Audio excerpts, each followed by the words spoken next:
আহলুস সুন্নাত ওয়াল জামাত গতানুগতিক কোন রাজনৈতিক দলের নাম নয়।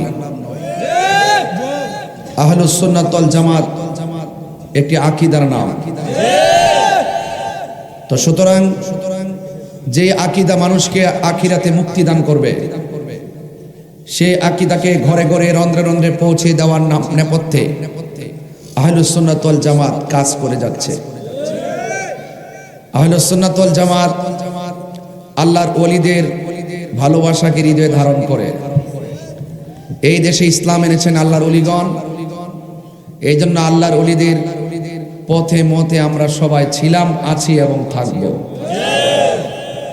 আহলুস সুন্নাত ওয়াল জামাত শান্তিপ্রিয় মানুষ, সম্প্রীতি বান্ধব মানুষ, ওলি আল্লাহ বান্ধব মানুষ। আহলুস সুন্নাত ওয়াল জামাত খানকায় বসে সারা দেশ পরিচালনা করছে। যে পরিচালনায় কোনো জ্বালাও নাই, পোড়াও নাই, অগ্নিসংযোগ নাই, মারামারি নাই, কাটাকাটি নাই। সুতরাং আমাদেরকে কেউ ডিস্টার্ব করবেন না। আমরা দেখতে পাচ্ছি একের পর এক শুধুমাত্র বিশৃঙ্খলা আর বিশৃঙ্খলা।